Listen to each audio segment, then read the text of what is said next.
नमस्कार मेरे प्रियजनों। आज मैं कर्क लग्न के 12 भाव में सूर्य का प्रभाव बता रहा हूं। कर्क लग्न के जातक अत्यंत भावुक होते हैं और सामान्य ऊंचाई, गोरे रंग के, कल्पनाशील सपने देखने वाले होते हैं। ये चर राशि है और जल तत्वीय राशि है। कर्क लग्न जल तत्वीय राशि है। यहाँ सूर्य अग्नि तत्व के हैं। यदि सूर्य यहाँ आते हैं तो इसका क्या फल होगा? धनेश धन भाव के स्वामी लग्न में आकर बैठे हैं और मित्र राशि में है। अब कर्क का स्वामी चंद्रमा यदि तात्कालिक मित्रता में है, 3 घर आगे 3 घर पीछे, तो ये अति मित्र होकर यहां पर शुभ फल क्या क्या देंगे? जातक राजा के समान जीवन जिएगा, धनी होगा और नौकरी भी सरकारी नौकरी कर सकता है, पिता का स्नेह प्राप्त करेगा। कुल मिलाकर हर प्रकार से यहाँ कारक होते हैं सूर्य, तो लाभ ही देंगे। अब यदि सूर्य किसी तरह यहाँ अशुभ हो जाते हैं, कहीं से राहु शनि केतु की दृष्टि पड़ रही है, सूर्य के अशुभ होने पर क्या होगा? जातक अत्यंत क्रोधी और ठीक इसका विपरीत फल प्राप्त होगा। जहां राजा के समान जीवन जीने वाला होगा, वहां दीनहीन हो जाएगा, क्रोधित हो जाएगा और सभी चीजें उपलब्ध नहीं हो पाएगी, सफलता प्राप्त नहीं होगी। अब आ जाइए, सूर्य यदि धन भाव में है, धन भाव में यहाँ 5 लिखा है, सिंह राशि स्वयं की राशि है, तो सिंह राशि में सूर्य स्वयं के घर में है। क्या फल देंगे? द्वितीय भाव में जातक धनी होगा, कुटुंब से युक्त, कृपण, अहंकार की भावना होगी, घमंडी होगा और यदि शुभ होता है तो जातक को अचानक धन, क्योंकि अष्टम भाव में दृष्टि पड़ेगी तो अचानक धन प्राप्ति होती रहती है। अब यहां पास अगर सूर्य अशुभ होते हैं, अशुभ होने की शर्त क्या है? कहीं से राहु शनि की दृष्टि पड़ जाए, सूर्य कम अंश के हो, तो यहां पर सूर्य अशुभ होकर क्या फल देंगे? जातक के धन में कमी आ जाएगी, वाणी कठोर हो जाएगी और कुटुंब में किसी से भी नहीं बनेगी, सबसे मनमुटाव लड़ाई झगड़ा करने वाला जातक हो जाएगा। दाहिनी आंख में समस्या हो सकती है। अब देखिए, सूर्य यदि तृतीय भाव में आते हैं तो ये बुध की राशि है, निश्चित तात्कालिक मित्रता में होंगे क्योंकि बुध आसपास ही होंगे। तृतीय भाव में सूर्य बैठकर पराक्रम भाव में बैठेंगे और भाग्य भाव को देखेंगे तो भाग्य को चमका देंगे। पराक्रम, साहस इस जातक के पास काफी होगा, अपने पराक्रम के बल से ही अपना भाग्य चमकाएंगे। और धनेश पराक्रम भाव में बैठे हैं तो पराक्रम से धन प्राप्त होगा। कुल मिलाकर ठीक है, यहां अशुभ नहीं होंगे। यदि अशुभ होते हैं किसी तरह कहीं से तो भाग्य का फल प्राप्त नहीं होगा, भाग्यहीन हो जाएगा जातक, धन का अपव्यय करेगा, व्यर्थ खर्च होगा। अब आ जाइए, सूर्य यदि चतुर्थ भाव में आते हैं, यहां सूर्य नीच के हो जाते हैं। तुला राशि नीच की राशि है इनकी और 10 अंश तक अगर है तो ये नीच के हो जाएंगे। और धनेश सुख भाव में बैठे हैं, यदि अशुभ नहीं है, एक तो नीच के होकर वैसे भी अशुभ ही है, किंतु धनेश शुभ भाव में है तो धन के द्वारा सुख प्राप्त होगा यदि अशुभ नहीं होते तो। और ये जनता का घर भी है, मित्र का घर भी है, यहाँ पास मित्रों के द्वारा जातक को छला जा सकता है। माता को कष्ट, पिता से अनबन, चूंकि नीच का सूर्य है तो सरकारी नौकरी प्राप्त में कठिनाई, ज्यादातर यहां अशुभ फल देंगे क्योंकि नीच के हो गए हैं। अगर और अशुभ हो जाते हैं, कहीं से शनि राहु की दृष्टि पड़ जाती है, तब तो मान के चलिए पूरी तरह से तबाह कर देंगे, बर्बाद। यहां किसी प्रकार का सुख प्राप्त नहीं होगा और माता को कष्ट, पिता से अनबन होगी। अब सूर्य यदि पंचम भाव में आते हैं तो क्या होगा? यहां सूर्य स्वयं के घर में है, पंचम भाव में, पंचम भाव सूर्य का घर कहलाता है और वृश्चिक राशि है, मित्र राशि में है। यदि मंगल आसपास तात्कालिक मित्रता में है तो अतिमित्र हो गए। अब अतिमित्र है, अच्छे अंश बल में है, समराशि है, 0 से 6 अंश तक व्रत होते हैं, तो कम से कम व्रत न हो, 6 अंश से अधिक ही हो। इसके बाद 12 से 18 तक हो अगर युवावस्था में तो अच्छा फल देंगे। क्या अच्छा फल देंगे? यहाँ ज्ञान, शिक्षा, संतान सभी कुछ प्राप्त होगा, अच्छी शिक्षा प्राप्त होगी, शिक्षा के द्वारा लाभ होगा, शिक्षा, पुत्रों की शिक्षा अच्छी होगी, पुत्र होंगे, पुत्रों से लाभ प्राप्त होगा, हर प्रकार से यहाँ श्रेष्ठ ही होंगे। अब यदि तात्कालिक मित्रता में नहीं है, मंगल यहाँ 3 घर आगे 3 घर पीछे नहीं है, तब तो ये संभावस्थ हो जाएंगे क्योंकि नैसर्गिक मित्र है और वर्तमान में तात्कालिक शत्रुता में है तो संभावस्थ हो जाएंगे। अंश बल में अच्छे हैं लेकिन कहीं से राहु शनि की दृष्टि पड़ रही है तो अशुभ हो गए।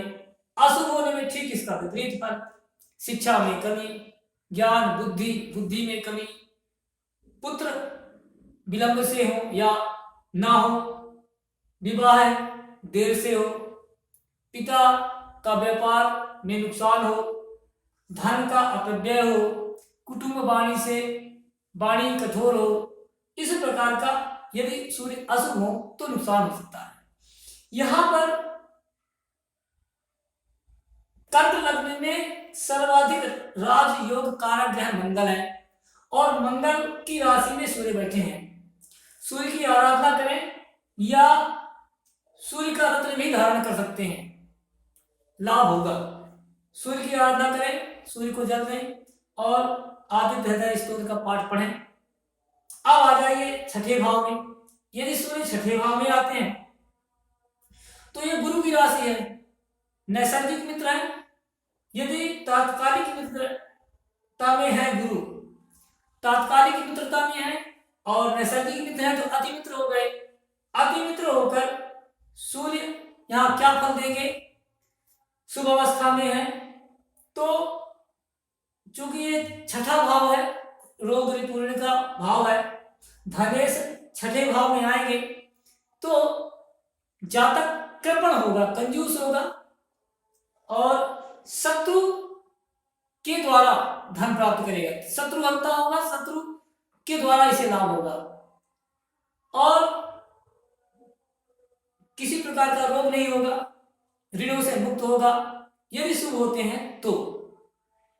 देखा गया है यहाँ पास सूर्य होने में जातक प्राइवेट नौकरी करता है, सरकारी नौकरी नहीं मिल पाती। अब आ जाइए यदि सूर्य यहाँ अशुभ हो जाते हैं तो क्या होगा?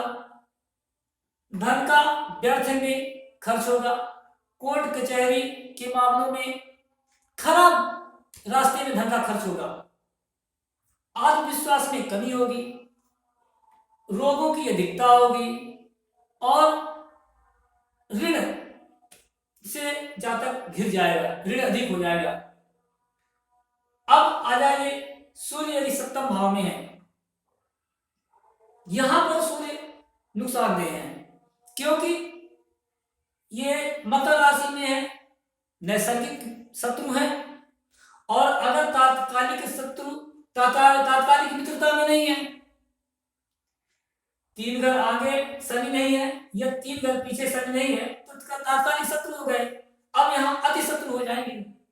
अति शत्रु होने की दशा में केवल नुकसान करेंगे। यहाँ पर सूर्य के होने से जातक की स्त्री जीवन साथी कर दे, यदि ये जातक की है तो जातिका पत्नी, और जातिका की है तो उसका पति, जीवन साथी का चरित्र संदिग्ध हो जाएगा, चरित्रवान नहीं होगा, और अत्यधिक गुस्सैल जातक की पत्नी झगड़ालू होगी। जातक का विवाद बार बार पति पत्नी से बात में विवाद होगा। यदि कहीं से मंगल की दृष्टि पड़ जाए, मंगल की दृष्टि 4 होती है, यहाँ पर मंगल हो, यहाँ पर मंगल हो, यहाँ पर मंगल हो, मंगल की दृष्टि पड़ जाए, तब तो मान के चलिए कि वैवाहिक जीवन अस्त व्यस्त हो सकता है। यदि शुभ भी होते हैं सूर्य यहाँ, तो बहुत अधिक रिजल्ट देने के लिए तैयार होंगे नहीं, क्योंकि शनि की राशि है, तो नैसर्गिक शत्रु है, तात्कालिक मित्र अगर है भी तो सम हो जाएंगे। संभावस्थ होकर सप्तम भाव में सूर्य क्या करेंगे, वैवाहिक रिश्ता टूटेगा तो नहीं, लेकिन आपसी मनमुटाव बना रहेगा पत्नी से।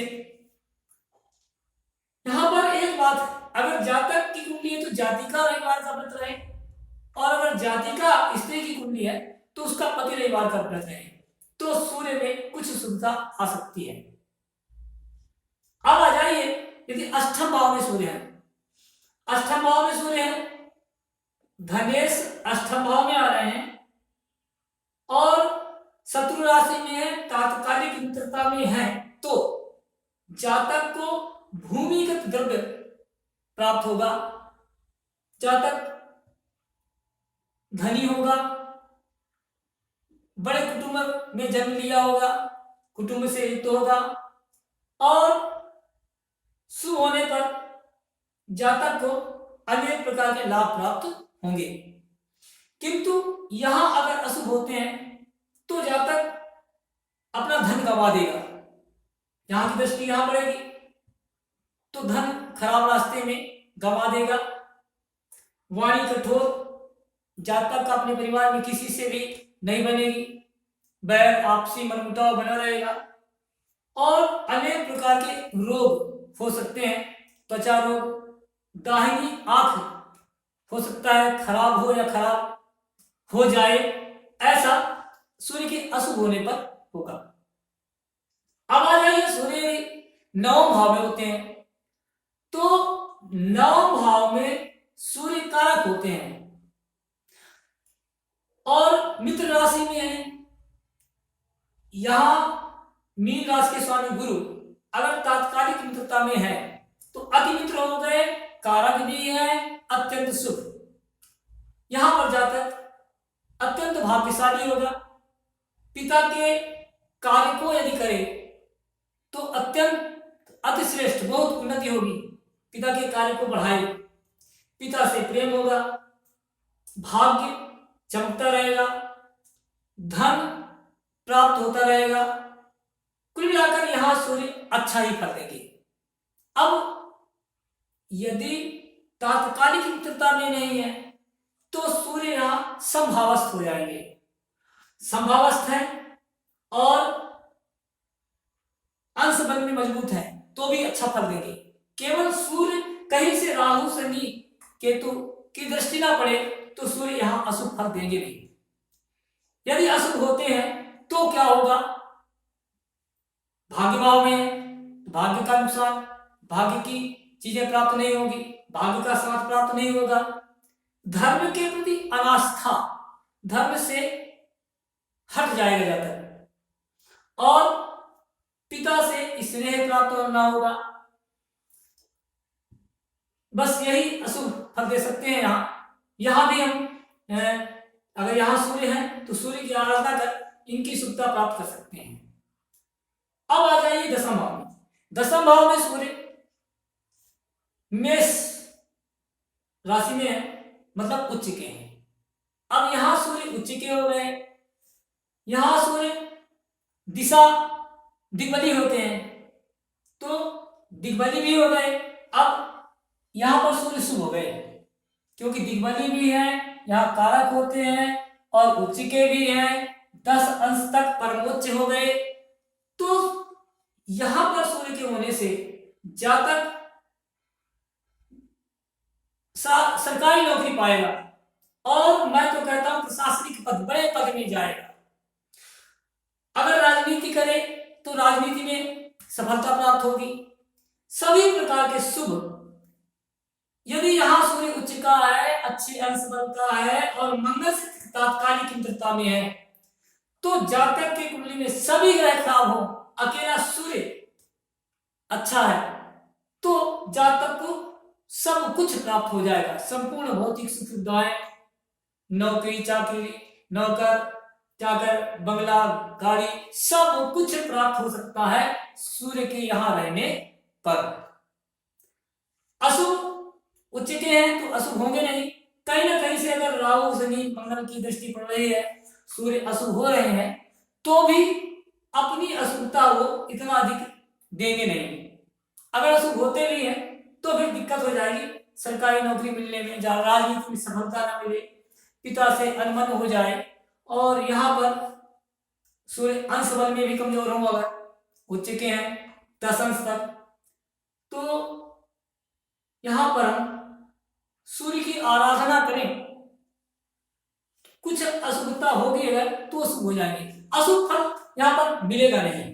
निश्चित रूप से यहां सूर्य के होने पर श्रेष्ठ फल प्राप्त होगा। अब आ जाइए, सूर्य यदि एकादश भाव में है, मैंने कल ही बताया था, सूर्य एकादश भाव में हो तो जातक एन केन प्रकार धन पाता ही रहेगा, धन की कमी हो नहीं सकती। ऐसे जातक के पास धन की कमी किसी प्रकार से नहीं हो सकती। अब ये शत्रु राशि में है, 2 नंबर लिखा है, शुक्र की राशि है और वृष राशि है, तो वृष राशि में सूर्य नैसर्गिक शत्रु राशि में है। यदि तात्कालिक मित्रता में 1 2 3 यहां तक शुक्र है अगर, या यहां तक शुक्र है और होंगे, बुध शुक्र आसपास ही होते हैं, तो निश्चित रूप से तात्कालिक मित्रता में होंगे। तात्कालिक मित्रता में है, शत्रु राशि में है, तो सम हो गए। अब समभावस्थ होकर के सूर्य यदि अंश मन में मजबूत है, 10 12 अंश 18 अंश तक है, तो यहाँ युवावस्था में हो गए, अवस्था भी अच्छी हो गई। और स्थिर राशि है, 4 स्थिर, 2 नंबर है तो स्थिर राशि है, यहाँ पर स्थिरता प्राप्त होगी। और भूमि तत्वीय राशि है, ये अग्नि है, तो अग्नि का प्रभाव भूमि में लगभग कुछ विपरीत असर है नहीं। यहां पर सूर्य के होने से शुभ ही शुभ है। जातक के 3 पुत्र होंगे, ज्ञान शिक्षा संतान में कमी नहीं होगी, धन की कमी नहीं होगी, आजीवन धन प्राप्त होता ही रहेगा। अब व्यय किसमें कर रहे हैं ये अलग बात है, लेकिन धन आपके पास आएगा, आप जितना व्यय करेंगे उतना धन आता रहेगा, धन की कमी कभी नहीं होगी। और पुत्र से लाभ, पुत्रों की शिक्षा दीक्षा अच्छी होगी, पुत्रों के द्वारा लाभ प्राप्त होगा, अच्छा है, यहां भी सूर्य बहुत अच्छा रिजल्ट देंगे। अब यदि यहां अशुभ होते हैं तब मामला विपरीत हो जाएगा, क्योंकि यहां सूर्य अशुभ होंगे, लाभ भाव है, तो लाभ होना कम हो जाएगा, पुत्र गलत रास्ते में चले जाएंगे, बड़ा पुत्र तो चला ही जाएगा गलत रास्ते में, प्रथम पुत्र। और यहां पर सूर्य होने से आपके धन की कमी होगी, अशुभ होने पर, यदि ये अशुभ हो गया किसी तरह तब धन की कमी होगी, पिता से अनबन होगा, पुत्र गलत रास्ते, प्रथम पुत्र तो गलत रास्ते में चला ही जाएगा। क्या करें, यहां पर सूर्य की आराधना करें, केवल सूर्य की आराधना से ही लाभ प्राप्त हो सकता है। अब आ जाइए 12वें भाव में सूर्य, 3 लिखा है, मिथुन राशि, जिसके स्वामी बुध है, तो बुध आसपास ही होंगे या साथ में होंगे। और धन भाव का स्वामी व्यय भाव में हुआ, तो धन का व्यय, धन भाव का स्वामी व्यय भाव में चला गया तो धन का व्यय होगा। ठीक है, अब व्यय तो होगा, जब धन आएगा तब व्यय होगा। इसका मतलब हुआ कि अगर ये शुभ है तो कोई नुकसान नहीं, क्योंकि धन आएगा तो व्यय होगा। कोर्ट कचहरी के मामलों में विजय प्राप्त होगी, स्वास्थ्य अच्छा होगा, शत्रुहंता होगा, सब कुछ सभी जगह से सफलता और विजय प्राप्त होगी। अब यदि यहां अशुभ हो गया तब धन का व्यर्थ व्यय होगा। आए ना आए तो संपत्ति का नाश करे, पैतृक संपत्ति का नाश करे। अशुभ होने पर कुटुंब से आपस में विवाद, कोर्ट कचहरी के मामलों में असफलता, शत्रुओं से हार प्राप्त हो, रोग, बाईं आंख, आंखों में नेत्र रोग होंगे, दाईं आंख या बाईं आंख, कुछ भी नेत्र रोग हो जाएंगे, पेट में अपच, गैस आदि बीमारी घेर लेगी। मित्रों, सूर्य के 12 घर में क्या क्या हो रहा है, ये क्या प्रभाव देंगे, क्या दुष्प्रभाव होगा, बता दिया। उपाय के तौर पर आदित्य हृदय स्तोत्र का पाठ करें और सूर्य को जल दें। जल देने के लिए तांबे के लोटा में जल और कुमकुम उसमें डालें, लाल फूल डालें और इसके बाद जल दें। रविवार को सूर्योदय से 1 घंटे के अंदर अंदर जल दें और आदित्य हृदय स्तोत्र का पाठ करें। कहीं भी सूर्य हो वो शुभ फल देना प्रारंभ कर देंगे। यद्यपि इस लग्न में केवल यहां नुकसान कर सकते हैं, चतुर्थ भाव में और सप्तम भाव में। ये 2 भाव हैं जहां सूर्य का अच्छा रिजल्ट नहीं मिलेगा, खराब ही रिजल्ट मिलेगा। बाकी जगह, सभी जगह सूर्य अच्छा ही फल देंगे। अब मैंने कहा था कि सभी लग्नों में सभी ग्रहों का, हम लग्नों के क्रम में मेष, वृष, मिथुन और कर्क लग्न आ गया आज। अब कल सिंह लग्न में सूर्य का प्रभाव, इस तरह क्रमशः मीन लग्न तक सूर्य का प्रभाव। इसके बाद पुनः प्रारंभ करूंगा मेष से मीन तक चंद्रमा का प्रभाव। क्रमशः प्रत्येक लग्न में प्रत्येक ग्रह का प्रभाव एक एक वीडियो आपके सामने प्रस्तुत करूंगा। मैंने कल कहा था लक्ष्मी योग, तो अगला वीडियो आज ही आप लोगों के सामने प्रस्तुत कर रहा हूं। लक्ष्मी योग, महाधनी योग, धन योग के बारे में बताऊंगा। तब तक के लिए नमस्कार। आप लोग कमेंट बॉक्स में अपने प्रश्न लिखें, अपनी डेट ऑफ बर्थ, टाइम और समय डालें, तो मैं आपकी कुंडली का विश्लेषण कर आपको कुछ उपाय भी बताऊंगा। कमेंट बॉक्स में आप जो भी लिखना हो लिख सकते हैं और लाइक शेयर कीजिए, मित्रों को सब्सक्राइब कराइए। मेहनत करके बता रहा हूं आप लोगों को, कुछ मांग तो नहीं रहा। आप लोग केवल सब्सक्राइब करिए और अपने मित्रों को बताइए, उनकी भी कुंडली का विश्लेषण होगा, आपके प्रश्नों का जवाब दिया जाएगा। कमेंट बॉक्स में आप लिखिए क्या चाहते हैं, तो मैं उसका जवाब आपको अगले वीडियो में दे दूंगा। तब तक के लिए नमस्कार।